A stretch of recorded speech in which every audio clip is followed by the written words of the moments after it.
Welcome to Overcaffeinated and Out of Effs, the podcast for burned out, career-minded moms who are ready to stop pretending everything's fine and feel like themselves again.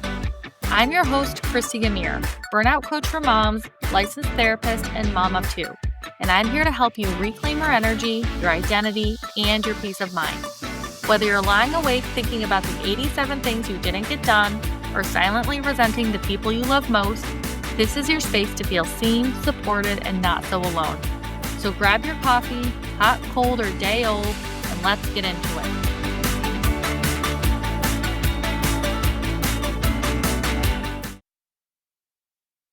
Hey everybody, it's Christy. Welcome to Overcaffeinated and Out of Effs. In today's episode, I'd like to welcome our guest, Gretchen de Castellane. For more than 20 years, Gretchen led creative teams at Mattel for billion-dollar brands like Hot Wheels and Barbie. It was exciting, meaningful work, but over time, she poured so much of herself into the role that she lost sight of who she really was. Eventually, she gave her, excuse me, I'm stumbling over my words. Eventually, life gave her the nudge she didn't know she needed. The career chapter she thought would always define her suddenly came to a close. At first, it was disorienting. When your identity has been tied to your work for decades, what comes next can feel like a big question mark.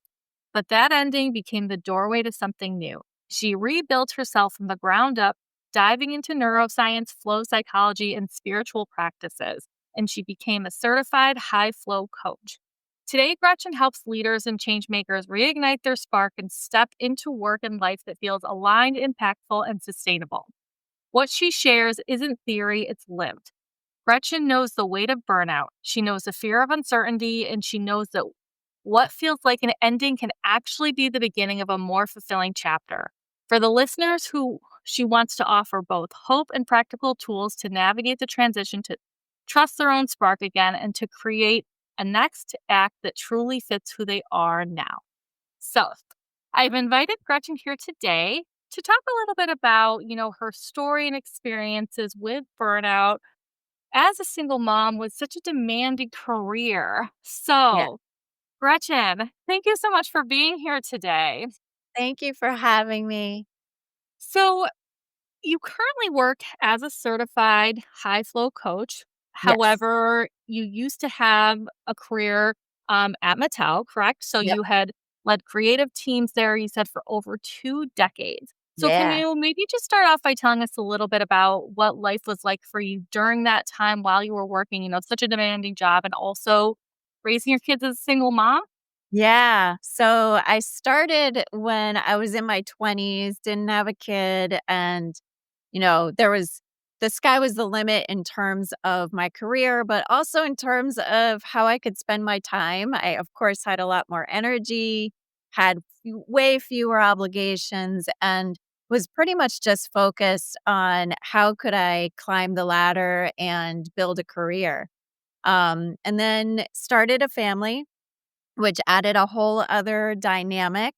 I was also I had more responsibilities in my career in corporate, and I was in a space that was also kind of the wild frontier, because I was at that time running the digital creative side of Mattel. So it was a crazy time, and then things changed in my life, and I became a single mom, and my kid was 3, and at the same exact time, because that's how life tends to operate, I was asked to take on even more responsibility and move Mm. over to the packaging side of Mattel and to run package design for the world's number 1 selling toy, which is the Hot Wheels die-cast car. All you mamas, you know those well.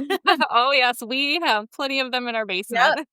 Yep, there's tons of them.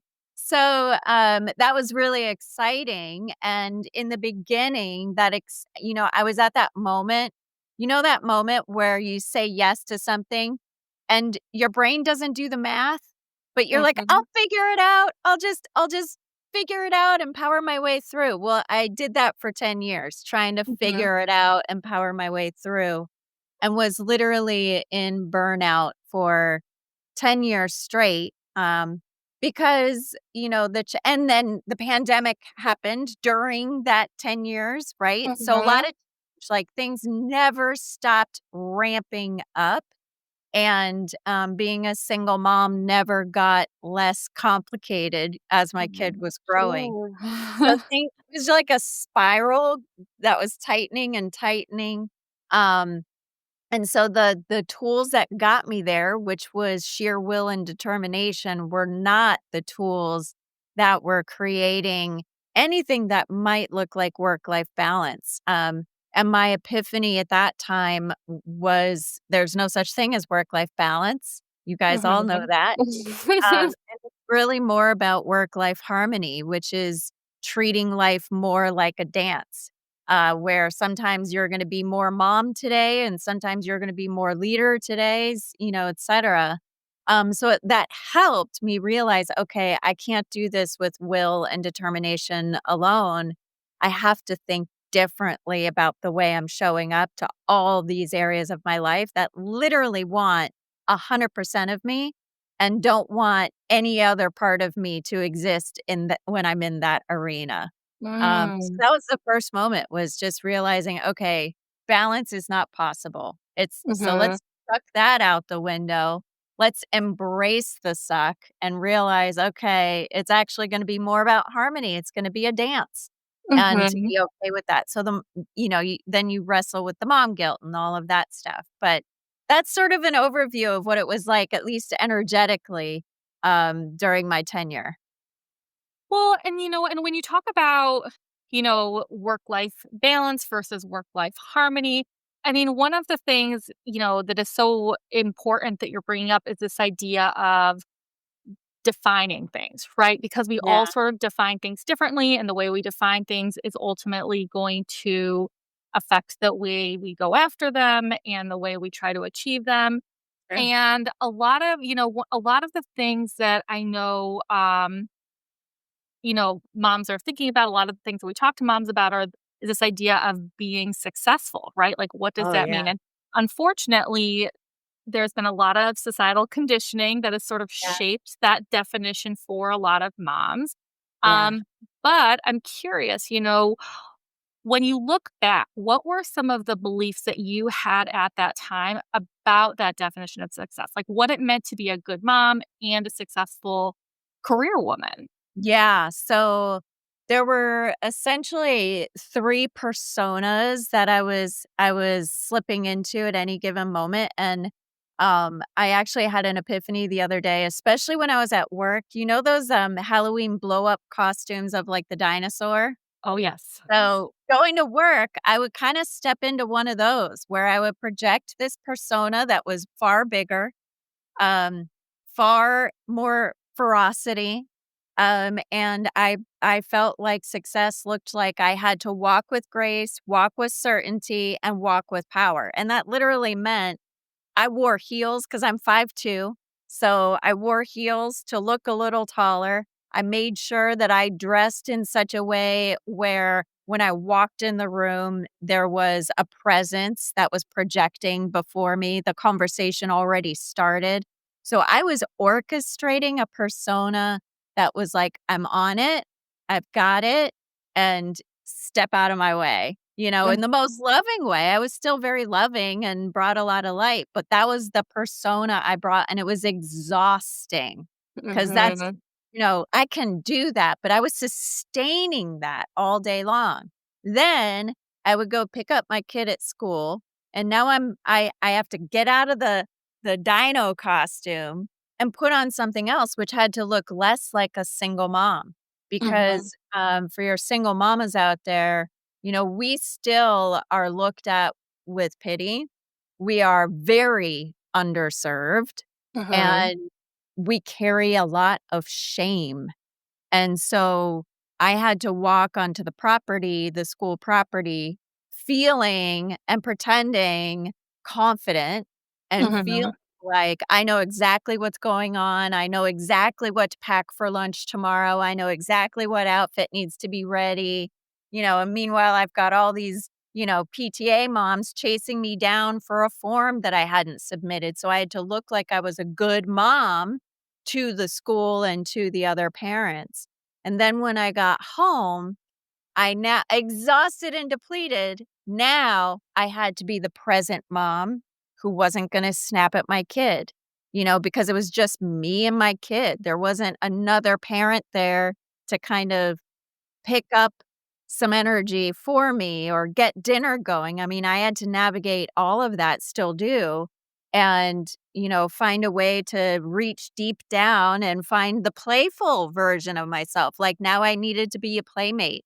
And then maybe at 1 a.m. when I had some me time, I could figure out who the heck I was, you know? Mhm.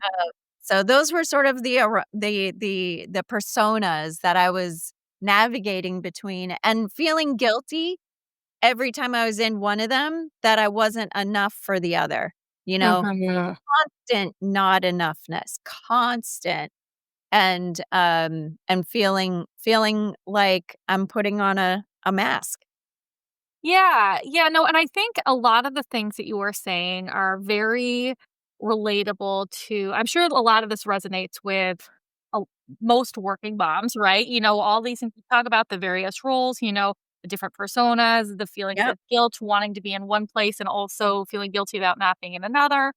But with you, you talk about, this added layer of being a single parent, right? You talk about Yeah. not having another person there to help pick up the energy. And I'm wondering if you can talk a little bit more about that and just in terms of what are some of the challenges that you faced that you felt were unique to your situation as a single parent? Yeah. Well, one of them is the what's called invisible labor, right? We Mhm. all of us have a list that we're constantly running, right? What we can sometimes take for granted when we're a partnered mom. I know I did, right? This Mhm. was a surprise to me. I did not realize how much it helped to voice the list out loud to a partner and have a partner reflect back and say, well, and work through it together and kind of brainstorm. And I called it pillow talk because that was most often when you would kind of sort out the agenda, right? Mhm. You don't realize how much, even via text, you sort out with your partner. And Mhm. when it becomes you, you're making all the decisions. So now it's on you. You're fully responsible and you have to remember everything. And Mhm. you're always inventing a new system, a new post Mhm. it system, a dry erase board, a thing on your phone. You're always hunting for the perfect system to help you remember what's in your brain. There's, I would say, a huge increase in invisible labor and cognitive load that happens with a single mom that I didn't experience when I was a partnered mom. That was a Mhm. massive, almost overnight difference that frankly has never changed. It has not, Mhm. that has not changed. So just the sheer weight of the invisible labor that you're carrying alone is probably one of the biggest challenges. And it's hard. It's like someone who's living in chronic pain, right? Mhm. Can't see it. It's Mhm. invisible. And when you talk about it, people think that, you know, you can just make a list or you can just do this. And that's not the real burden. The real burden is the volume of what ifs and information and, to dos that you're walking around carrying, no matter how many checklists you have. So that was number one. Number two, just the level of fear, doubt, and worry amplify like, you already have a lot of it wired in as a mom, right? And Mhm. there's stuff as a mom that the dad might not experience, right? So there's Mhm. a little bit of that solitude, that isolation that already is happening. But when Mhm. you feel the isolation that comes with society isolating you when I became a single mom, I lost friends because they just Mhm. didn't get me anymore, you know? Mhm. I Mhm. lost friends because they were afraid it was almost like they felt like being a single mom was contagious, right? Mhm. So, my network changed. So, who I could relate to, who I could rely on completely became a wobbly ground, and I Mhm. had to rebuild all of that. So just being able, having to experience sort of the heartache of that loss and very quickly have to recoup and fill in those gaps. You don't have a lot of response time when you're a single mom because it's all on you. And that kid feels the pressure of the single parent. It Mhm. feels different. They look at Well, you different. and I mean, it really sounds like, essentially what you're saying, if I'm understanding right, is, all of these pressures, all of this weight that so many of us are already experiencing, but then for a single mom, maybe it's taking it a step further, right? Like I'm listening to you talk and I'm thinking about like, yes, I can certainly relate to this weight that's being carried around all the time, Yeah. managing 99% of the childcare responsibilities and things like that. But at the end of the day, I also know that if there's something I really can't make it to, if there's something I Yeah. really like, that I really, really need help or support with, I can reach out to my husband and ask him to do it. Yeah. And if he can, he will either do it for me or help me work out a solution. And that's something that maybe That's single huge. parents don't have. And I guess I never really thought about too, like, yes, I'll a lot of times sort of think through my day, think through my list, think through how I'm going to do everything. And I'm sort of making those decisions, but I still tell my husband about them, not because I'm necessarily asking him to Yeah. help me figure out the plan, but more just to give it a voice and Yeah. just to sort of have somebody else be on the receiving end of it, almost to, just sort of acknowledge like, yes, this plan exists Yeah. and this is how you're going to manage your day. Yep.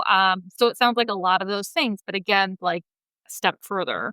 Yeah, and knowing that you're the one creating all the certainty. So all those what if scenarios you run as a mom, right? When you're a partnered mom and you have all these resources and maybe you're lucky enough to have your parents nearby that you can even rely on, right?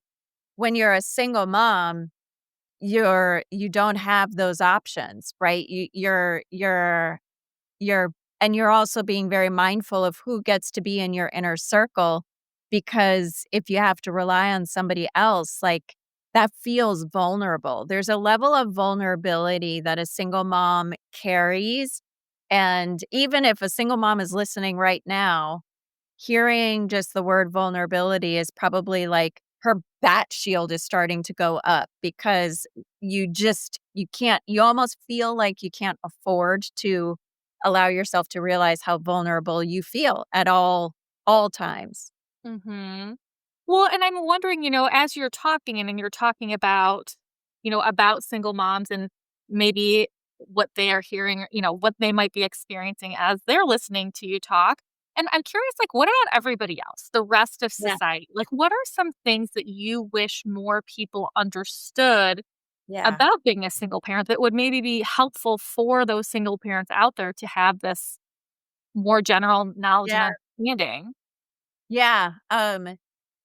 I think it's funny because I think it would just be nice for people to respect being a single parent, you know, to to really recognize like that is a massive challenge and undertaking, and you're carrying a lot, and to just respect it and regard it as a human that's carrying maybe a little more than other Mhm, people, and just mhm, that doesn't make them more special. I'm not mhm. special at all. um but maybe it's good to recognize, not from a pity standpoint, but just from a math standpoint, that maybe I'm carrying a little bit more, and maybe, there's different conversations, and and it doesn't mean my dreams are any smaller. Like, I Mhm, still am a whole entire human being, I still have dreams. Maybe the timing is different, maybe the schedule of my dreams is a little different, more elongated, maybe my priorities look different, but I'm not special, and I'm not contagious, you know? mhm, mhm, Uh so I think sometimes people don't know how to talk to a single mom.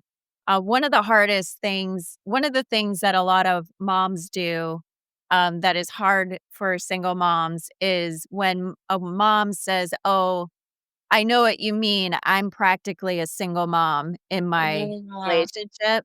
mhm, I understand the instinct. Like, I Well do know intentioned. that well-intentioned, and I was there, I was Mhm. there. That's why I'm now a single mom.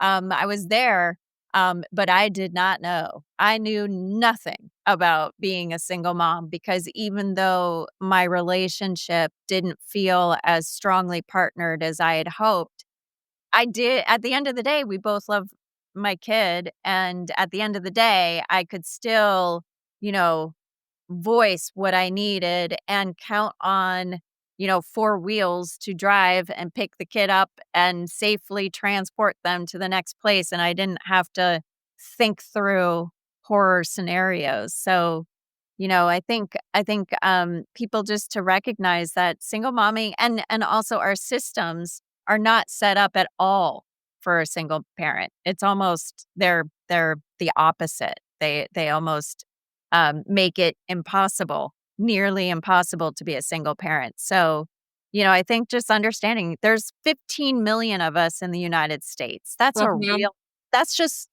That's a real number. That's a real portion of our population. And we're carrying a lot. And a lot of us, it's not by choice. A lot of us ended up in this position. So, I think some empathy, some respect, and curiosity. You know, Yeah. curiosity would actually be Yeah. a good place to start. Just And humorous honestly curiosity. honestly, I think that's a great place to start in so many situations. That's one of the things I'm always encouraging people to do is anytime you're not sure about something or you're not familiar is to approach it with curiosity because there's so much that we don't know. There's so much that we can learn about anybody's, Totally. situation. Yeah. So I think that that is a great way to to come Yeah. at it. So then, okay, so then going back to, your personal story and your personal experiences, you know, what were some of the early signs of burnout that you experienced that maybe you didn't see them at the time? Maybe you ignored them, maybe you rationalized them. What were some of those things? Well, I'd say the habits first and foremost, which will probably make you laugh a little bit because I would go to the coffee. Uh, Mhm. in the afternoon, I would be getting another coffee, not going for the water. So Mhm. when and I thought I was just I didn't realize I was masking burnout, early signs of burnout by Mhm. going to the caffeine, like specifically to the coffee. I thought I was being healthy by not going to the cola, you know? Mhm. So, that was it was in the habits first and foremost. Um, the constant just gotta get one more thing done. And people starting to say, um, "Why don't you slow down?" Or, "Hey, you need to take a day off," right? Mhm. When you start hearing people suggesting to you that you need to slow down and maybe do things differently, and you kinda wanna laugh at them, you're like, stuff doesn't get done by itself." Bonding that way, right, with this Mhm. more almost aggressive, constant pull of energy, and you feel like you're pulling everything forward. I'd say that's an early sign that you are very much squarely pointing your toes directly to burnout. You are on that path, in that group. You Mhm. are heading there 100%. But if you can be conscious and just observe yourself, go for the coffee and listen, how many times are people suggesting you need to slow Mhm. down? You need some time to yourself, and how much you're defending not doing that? If you can just observe that, that's the baby step is just observe it, right? Mhm. Um, then you're actually like starting to point your toes away from burnout is just by the power of observation, just being curious, right? Starting with curiosity and just being curious about, okay, wait a minute, what's happening? Mhm. I'm just going to observe myself for the next couple weeks and see what's going on. But those are Well, the, and the thing is, sometimes when people make an observation or give us feedback, yeah, the first time it can be maybe a little bit easier to brush it aside, totally. whatever. But But when you start hearing it from multiple people, Yes. especially people who you trust, who you have strong relationships with, who you know care about you, Yeah. if you're hearing it from multiple different places, a lot of times that can be a good time to take a step back and not necessarily, you don't necessarily have to agree with them, but No. just to pay attention. Like you said, to kind Yeah. of pay attention and spend some time reflecting on it and thinking about, whether there is some truth to what they're Yeah. saying. That's a You know? brilliant point to add, to not necessarily agree, but just Mhm. evaluate. Just, like, be like, Mhm. "Oh, you know what? I'm gonna go ahead and see for myself what's going on." I think Mhm. that's a really big point. Mhm. Well, and you were talking about, habits, right? Specifically Yeah. the coffee, but just for everybody, the habits. What about your personal life? Like, how did you see that burnout was showing up for you there? Yeah. Certainly, I noticed in my inner world, my, uh, ability to manage my stress was almost out of control. Mhm. Um, I was and almost relying on an obsessive, approach to managing things. Like, we all know, like, checking the email constantly, answering every notification, no boundaries, like, Mhm. literally no boundaries. Boundaries were completely shot. If there was, my waking hours, I was like, "Well, I gotta put my waking hours to moving things forward." So, Mhm. my inner world was stressed to the max. There was no stress management anymore, no deep breathing, no, self-care of that nature, and I was defiant about it Mhm. because I had this lie that it was temporary and that I could handle it. Uh, Mhm. so I was believing that lie and really not paying attention to the patterns that were being created. Mhm. And then at the same time, my self-worth was plummeting. So Mhm. the more burned out I got, the more stressed I got, the more, depleted in my self-worth I got. And then it got to a point where my attitude now started to become cynical. Like, I wasn't Mhm. shiny light as much. I had to work harder to manufacture that. Now I saw I was very much I'm an optimist. I was born an optimist, but I was like the dark side of pessimism. I mean, everything was horrible and I was just anticipating worst case scenarios. And then just completely depressed. Like, Mhm. it just really was like a nosedive, Mhm. and managing that, and I would do things like I'd go on a retreat or I'd, do a live event and, I'd feel lit up for, a short period of time, but then re-entry into my world and the way I was responding to it, activating all those old patterns, I would just plop right back into that dysregulation. Um, Mhm. the inner world was just total crap. Well, so then how did you know, like, when did you reach your breaking point? Like, when did you realize, "You know what? Like, I can't keep going on like this. Something Yeah. has to change." Yeah. I think, I started to um watch my performance dip. And as a Mhm. single mom, that can't happen. Mhm. You're Yeah. the source of income. There's nobody else. And my ability to rally was not there anymore. And that used to be a bottomless resource. That whole I can figure it out, rah rah was completely gone.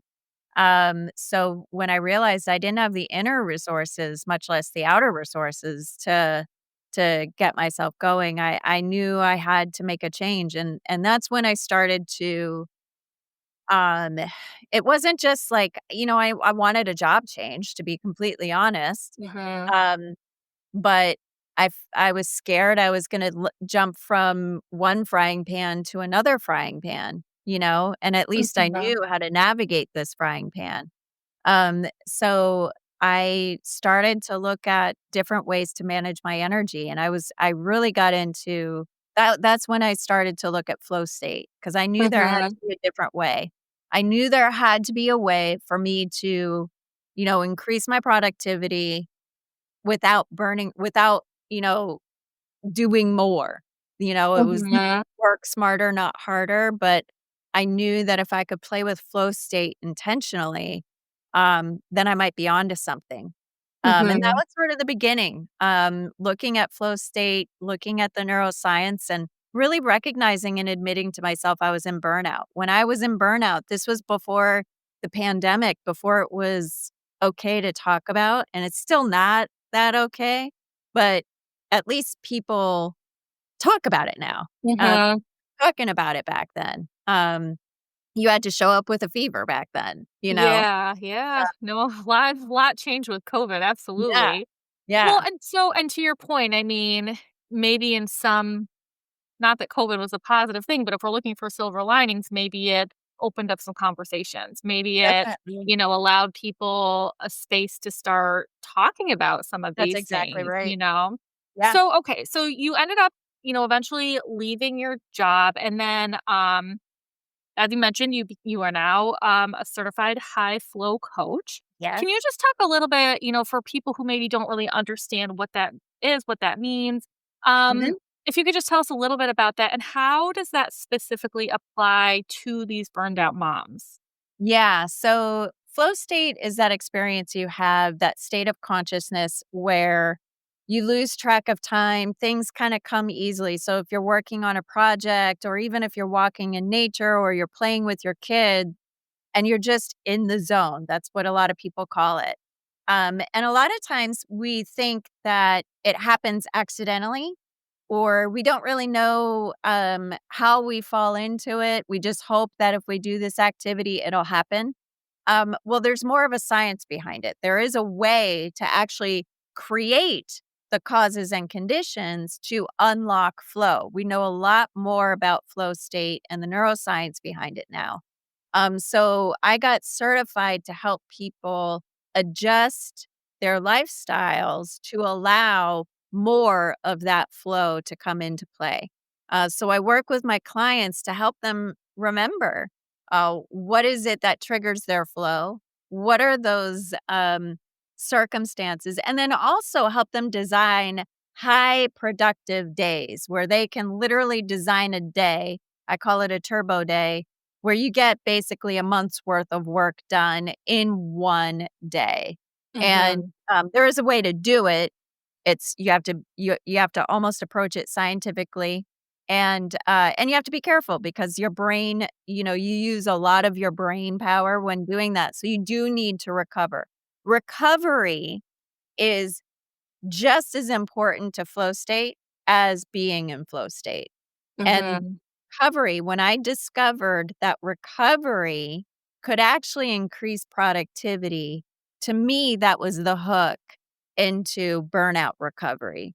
And I thought, okay, well, maybe recovery is okay because all these high performing athletes and entrepreneurs and people around the world talk about how necessary recovery is to their flow state, to their business, to their performance. So that was the hook for me, was to make recovery okay, to make recovery a benefit to my performance. Mhm. That was actually the hook that it pulled me into the world of flow.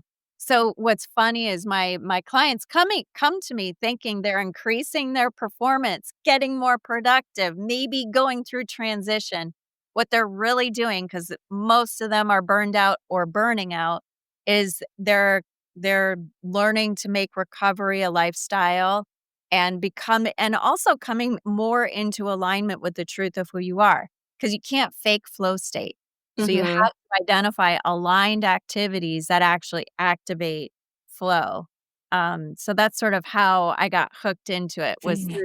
through the door of recovery being more productive. Well, and you said that that you help people create a next act that truly fits who they are now, right? And you're talking about, you know, um, doing a month's worth of things Yeah, in one day, and you're talking about, yeah. recovery and the benefits of all of that. And I'm wondering, well, I'm actually wondering a few things about this. So for starters, for you, you did end up making a major career Yeah, change.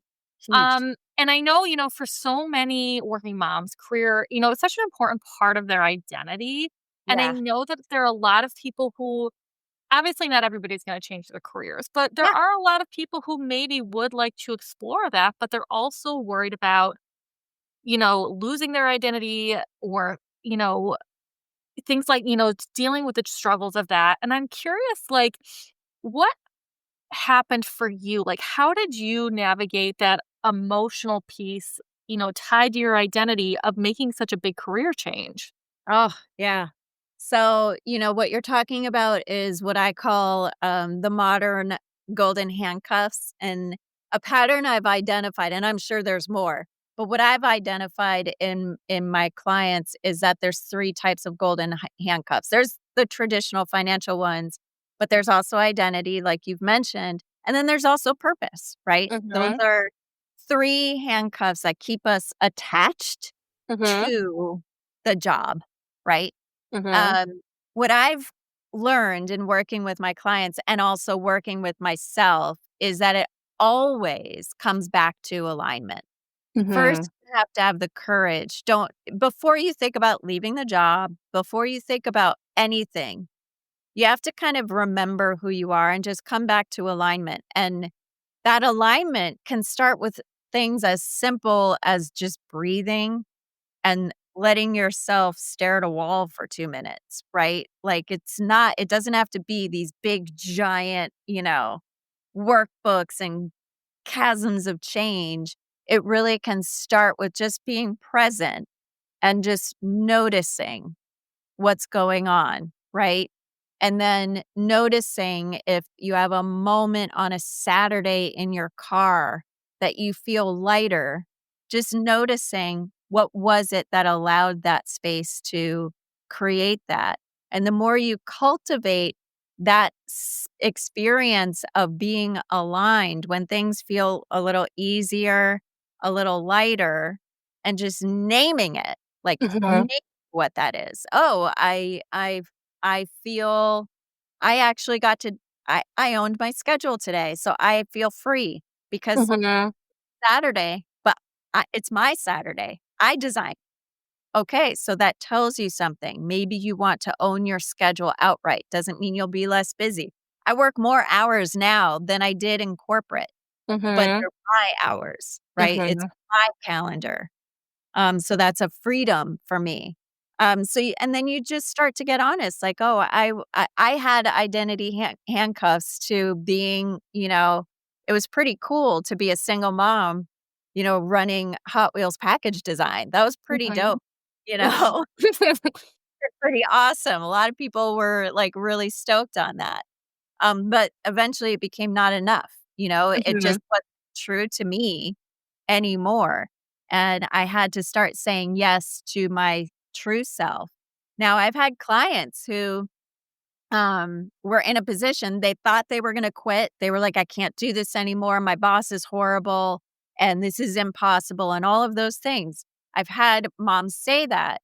And then we go through the alignment exercises and they start to reclaim, a remembrance of who they are. And they realize, actually, I don't need to leave my job. I actually need to show up more authentic, Mhm. better boundaries. Yeah. Assuming my boss is reacting this way because of me. What if I brought Mhm. curiosity to my one-on-one Mhm. with my boss? That could change the whole conversation. So it doesn't always mean you're quitting, Yeah. Yeah, but no, absolutely. yeah, but it just means you're quitting pretending to be someone you're not, And I think what happens is we've all been told you have to be a certain way to succeed. And when you can kind of drop that and be yourself and show up from that perspective, it changes literally the game you're looking at. Yeah, no, absolutely. And also to your point, it's not going to be the same for everybody, right? So some people it might be quitting, right? Totally. But also maybe not for others, right? Yeah. So it sounds like really what you help people with is sort of identifying where that alignment is, how they Yes. can show up more authentically, Yes. what are the ways that they can live their lives, in a way that truly owns what's important to them, Yeah. aside from, which very well may be different than their Yeah. friend or their neighbor or somebody else who is 100%. also struggling with burnout. Yeah. Yeah. Yeah. Okay. Well, so I'm wondering, so for people who want to learn more about you, they want to understand more about flow states and the work that you do, where can they go to do that? Yeah, so you can find me on LinkedIn. So if you look up my full name, Gretchen de Castellane, you'll find me on LinkedIn. I have a newsletter there where I address a lot of these things head on. And I do Wisdom Wednesday videos there where I'm dropping like just little 1 minute hot takes on something you can implement now. And all my posts are really about what can you implement now, right? And Mhm. really trying to consider, okay, it's like I posted this morning, it's a Monday, right? And just saying, oh my gosh, you're probably having the Monday scaries. Like, here's something to help you get through, the day. So, really, that's a good place where I share a lot of tips, a lot of education, but inspiration and just acknowledging, like, what are we all going through? And then my website, which is riteofpassagecoaching.com, that's where, you can learn more about flow state, what does a high flow coach do? I talk about that as well. So you can learn more about whatever offers I have at that time, will be there. Okay, great. So I will make sure to include all of that in the show notes for anybody who wants to learn more about that.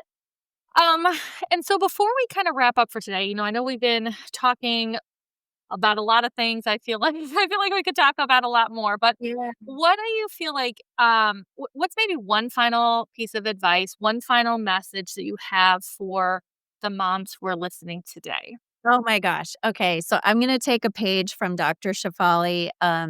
She wrote this book, The Parenting Map, which is amazing. And I got this book when I knew I needed to shift my relationship with my kid. And one of the pieces of advice she offered that I embody and use with my kid is that we shouldn't necessarily want our kids to be happy. We're not bad people that we want our kids to be happy.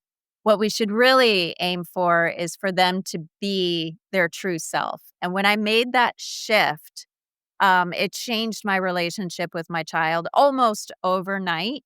And Mhm. what was interesting is that it also forced me to be more authentic. And I think we all know the best, quickest, most efficient tool to teach our kids is to role model the way.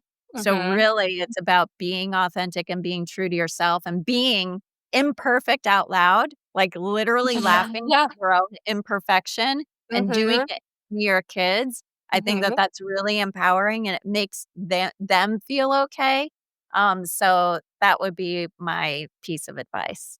No, thank you. And absolutely. And that is great advice, and I appreciate you sharing that, because to your point, I mean, yes, being authentic, modeling what we want to teach Yeah. our kids. Not only are those things good for us, but it Yes. helps them learn that it's okay for them 100%. to do those same things and live their lives in those same ways. So I really appreciate you saying that. Yeah. So, well, thank you again so much for being here. I really appreciate you taking the time. And as always, for the moms who are listening, if any of this resonates, if you found any of the things we talked about today to be helpful or valuable, please feel free to look Gretchen up again. I will include all her information in the show notes. And please share this podcast with any other moms you know that could maybe use some additional support because, as always, we are all in this together. Yes.